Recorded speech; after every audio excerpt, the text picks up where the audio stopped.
నమస్కారం మిత్రులారా, మీరంతా ఎలా ఉన్నారు? జీవితం మన కోసం అనే ఈ యూట్యూబ్ ఛానల్ ద్వారా మనం మాట్లాడుకుంటున్నాం. మన ఛానల్ పేరే అది, జీవితం మన కోసం. నీది కాదు జీవితం, నాది కాదు, మనందరిది. మనందరికీ ఇవ్వబడినటువంటిది. ఎవరిచ్చారయ్యా అంటే అది నేను చెప్తే కాదు, మీరు వెతికి కనుక్కోవాలి. ఇప్పుడు మీకు ఆకలేస్తే మీరు భోజనం ఎలా తింటున్నారో, దాహం వేస్తే నీళ్ళు ఎలా తాగుతున్నారో, కోరికలు వచ్చినప్పుడు వాటిని ఏ విధంగా ధర్మంగా మీరు తీర్చుకుంటున్నారో, అదేవిధంగా మీ ప్రయత్నం ద్వారా తెలుసుకోవాలి నేను జీవితంలోకి ఎందుకు వచ్చాను, ఈ భూమి మీద ఎందుకు ఉన్నాను అనేది అది మీ ప్రయత్నం ద్వారా తెలుసుకోవాలి. ఇక ఈరోజు విషయానికి వస్తే, ఒక భక్తుడికి భగవంతుడికి మధ్య జరిగినటువంటి సంవాదం ఏదైతే ఉందో, డయలాగ్. సంవాదం అంటే డయలాగ్. ఆ డయలాగ్ని ఈరోజు మీ దృష్టికి నేను తీసుకువస్తున్నాను. ఒక భక్తుడు అడుగుతున్నాడట భగవంతుడిని, అయ్యా నేను ఎలాంటి ధర్మ గ్రంథాలు చదువుకోలేదు, నాకు ఎలాంటి సాధనలు తెలియదు, నాకు ఏ యోగం తెలియదు, నాకు భక్తి యోగము, జ్ఞాన యోగము, కర్మయోగము లేదా హఠయోగము మరొకటి ఏమి తెలియదు స్వామి, ఏమి టెక్నిక్లు తెలియవు, ఏ పుస్తకాలు నేను చదువుకోలేదు, నేను నిరక్షరాస్యుణ్ణి, పొట్ట చీల్స్తే నాకు అక్షరం రాదు, మరి నాకు ముక్తి అనేది సాధ్యమా కాదా? భగవంతుడు అన్నాడట, ముక్తి అనేది అందరి హక్కు, అది జన్మసిద్ధంగా వచ్చినటువంటి హక్కు. మీరేమో హక్కు అని అంటున్నారు, అసలు భగవంతుడు అనేవాడు ఉన్నాడని కానీ, సత్యం అంటూ ఒకటి ఉన్నదని కానీ నాకు అసలు కనబడడం లేదు, అది గుర్తుకే రావడం లేదు. ఎందుకంటే ప్రపంచంలో ఎన్ని ఆకర్షణలు ఉన్నాయంటే వాటిని తీర్చుకోవడానికి, ఆ మోజులన్నీ తీరడానికే ఈ జీవితం సరిపోవడం లేదు. ఇక నేను ఎప్పుడు సత్యాన్ని తెలుసుకోవాలి? ఈ పుట్టుకనే ఒక రోగం అనేటువంటి విషయాన్ని మొదట నువ్వు గ్రహించమని దేవుడు ఆ భక్తుడితో అన్నాడు. భవరోగం, భవము అంటే పుట్టుక, ఉనికి. ఈ భూమి మీద పుట్టడమే ఒక రోగం. అదేలా? ఎందుకంటే పుట్టుకతోనే ఎన్నో బలహీనతలు మన శరీరంలో గూడు కట్టుకొని ఉన్నాయి.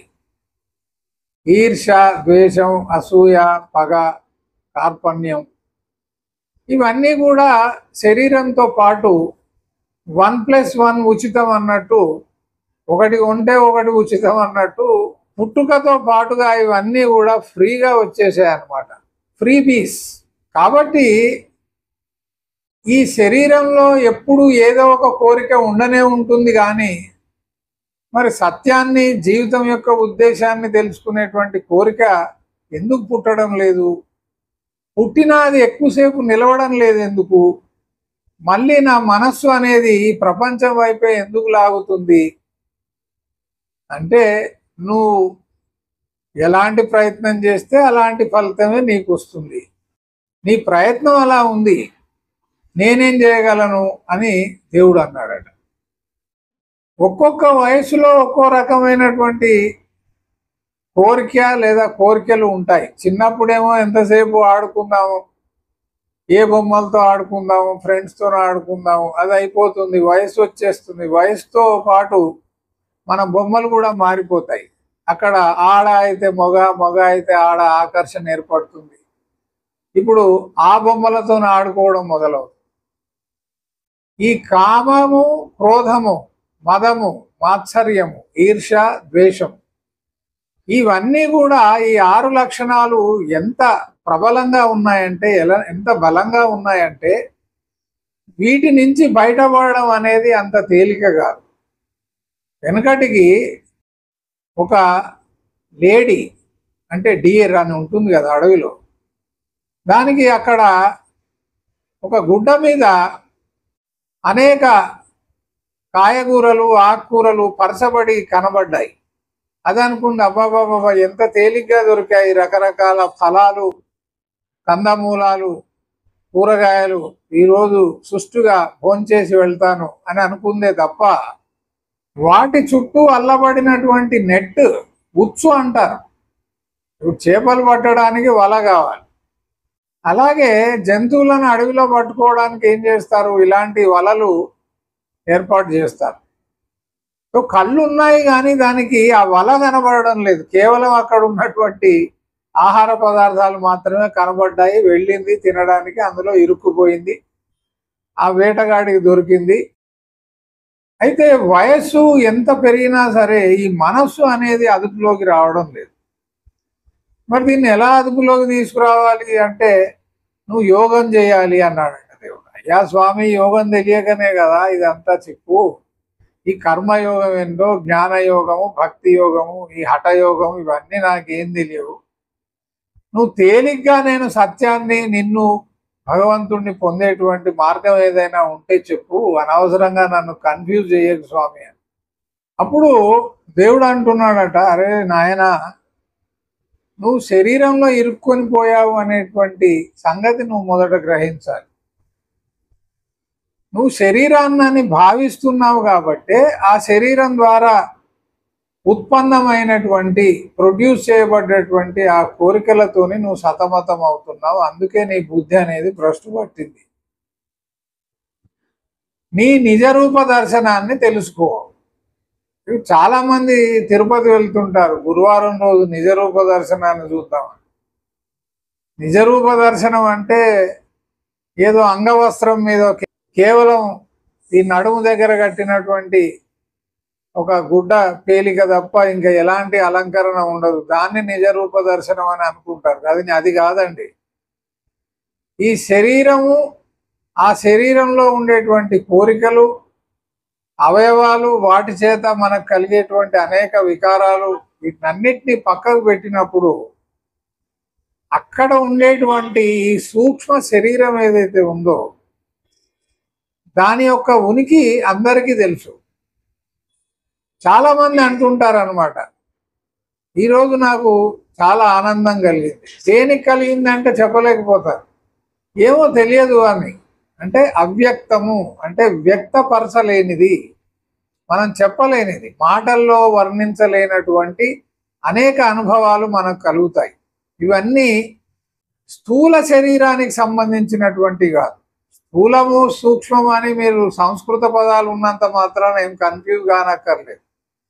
ఈ కాళ్ళు, చేతులు, కళ్ళు ఇవన్నీ కలిపితే ఈ స్థూల శరీరం. వీటన్నిటికీ మూలాధారమైనటువంటిది, మూలం ఏదైతే ఉందో అది సూక్ష్మ శరీరం. అంటే పైన ఉన్న శరీరం ఇది ఏదో ఒక రోజు పడిపోక మానదు. దాన్నే మనం చావు అంటున్నాం. కానీ మనం దేన్ని ప్రేమిస్తున్నాం? ఈ స్థూల శరీరాన్నే ప్రేమిస్తున్నాం. Macro body, not micro body. సరే, ఈ థీరీ అంతా నాకెందుకు స్వామి, తేలిగ్గా నిన్ను నేను ఎలా పొందాలో చెప్పు అంటే, అతి తేలికైనటువంటి మార్గం ఏమిటంటే సమర్పణం. నిన్ను నువ్వు సమర్పించుకో. ఇప్పుడు భక్తుడు అంటున్నాడంట, నేను ఎలాగైనా ఉండని, నేను మూర్ఖున్నో, మంచోన్నో, తెల్లోన్నో, నల్లోన్నో, పండితున్నో, పామరున్నో నాకు అవసరం లేదు. నేను నన్ను పూర్తిగా నీకు అంకితం ఇస్తున్నాను. Total surrender to you. నన్ను నేను అర్పించుకుంటున్నాను. నేను మంచి చేసినా చెడు చేసినా అది నీకే చెందుతుంది. నా వంతు ప్రయత్నం అని నేను అనుకోవడం లేదు. నువ్వు పాల ముంచినా నీట ముంచినా నువ్వే. ఇంకో ఈ సమర్పణ అనేటువంటిది కొరవడింది మనలో. మనం నా స్వంత ప్రయత్నం ద్వారా నేను సత్యాన్ని తెలుసుకుంటాను, లేదా అనేక సాధనల ద్వారా సత్యం తెలుసుకుంటాను అంటే అది అయ్యే పని కాదు. అతి తేలికైనటువంటి మార్గం ఏమిటంటే నిన్ను నువ్వు సమర్పించుకో, అర్పించుకో. దీన్నే ఏమంటారంటే ఆత్మార్పణం. నీకు ఆత్మ ఉందో లేదో కూడా తెలియాల్సినటువంటి అవసరం లేదు. ఏ పదంతో నీకు అవసరం లేదు, ఏ గురువుతోనే అవసరం లేదు. ఇంకో విషయం మీ దృష్టికి తీసుకొస్తాను. గురువు అంటే కేవలం ఒక శరీరంలో ఉండేటువంటి వ్యక్తి అని అనుకుంటారు. అది చాలా పెద్ద తప్పు. అఖండ మండలాకారం వ్యాప్తం ఏన చరాచరం, ఇది గురువు యొక్క లక్షణం. ప్రతి వస్తువులోనూ, ప్రతి పదార్థంలోనూ ఈ విశ్వం అంతా కూడా వ్యాపించినటువంటి ఆ గురు మూలం ఏదైతే ఉందో, అంటే ప్రతి దగ్గర నుంచి మనం నేర్చుకోవడానికి ఏదో ఒకటి ఉంది. అది మనం చూడలేకపోతున్నాం, దాన్ని అర్థం చేసుకోలేకపోతున్నాం, కాబట్టి ఇరుక్కుపోయాం. ఎరక్కపోయి వచ్చాను, ఇరుక్కుపోయాను అన్నట్టుగా ఉంది మన జీవితం. సో ఈ ఇరుక్కుపోయినటువంటి జీవితాన్ని మనం ఇప్పుడు ఉద్ధరించుకోవాలి. ఆ బురదలో మనం పడ్డాం. ఆ బురదలో నుంచి మనం బయటికి రావాలి అంటే మనకు ఎవరైనా ఒక తాడు విసిరేసి లేదా చేయూతనిచ్చి చేయిని అందించి మనల్ని పైకి లాగే వాళ్ళు ఒకరు కావాలి.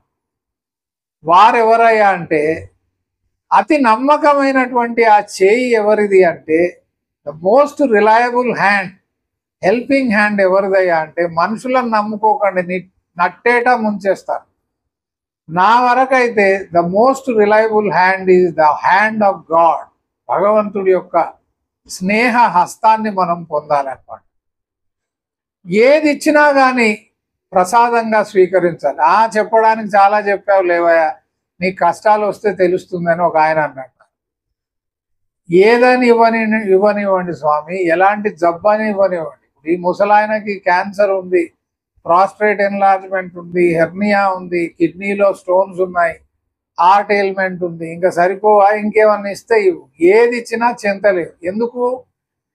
ఇక్కడి నుంచి పోతే నేను వచ్చేది నీ దగ్గరికే కదా స్వామి, అక్కడి నుంచే కదా నేను వచ్చింది. వేరే ఊరికి పని మీద వెళ్ళాము, పని చేసుకున్నాక ఎంత సంతోషంగా మన ఇంటికి తిరిగి వస్తాం, అక్కడే ఉండిపోం కదా. ఈ జీవితంలో ఏ పని మీద వచ్చానో ఈ భూమి మీద పడేసావు, ఏది ఇచ్చినా అనుభవించడానికి సిద్ధం. అది మంచా చెడా, సుఖమా అసుఖమా, బాధ నాకు అవసరం లేదు. ప్రతిదీ కూడా నీకే సమర్పిస్తున్నాను. ప్రతి పనిని దాని యొక్క ఫలితాన్ని కృష్ణార్పణం అంటూ సమర్పణ భావనతో ఉన్నాడు కాబట్టి అక్కడ ముక్తి అనేటువంటిది, విడుదల అనేటువంటిది, ఆ బాండేజ్ నుంచి రిలీజ్ అనేది చాలా తేలికైపోయింది. దీనికి మించిన సులువైనటువంటి మార్గం మరొకటి ఏదీ లేదు. మిగతా మార్గాలన్నింటినీ కూడా మీరు పాటిస్తే పాటించడం అది మీ ఇష్టం. కానీ the most confusing are the methods of approach to truth and God. The easiest approach, the easiest method is total surrender to the truth and God. భగవంతుడికి మిమ్మల్ని మీరు అర్పించుకోవడం, ఎలాంటి ఆకర్షణల చేత ప్రభావితులు కాకుండా ఉండడం, ఎంతటి పెద్ద సంఘటన కానీ ఎంత పెద్ద ఫలితమైనా సరే దాన్ని తిరిగి ఆ భగవంతుడికి అర్పించడం, దాని ద్వారా మీరు ముక్తి పొందడం అనేటువంటిది ఖాయం. ఇదే చాలా సులువైనటువంటి మార్గం. నమస్కారం.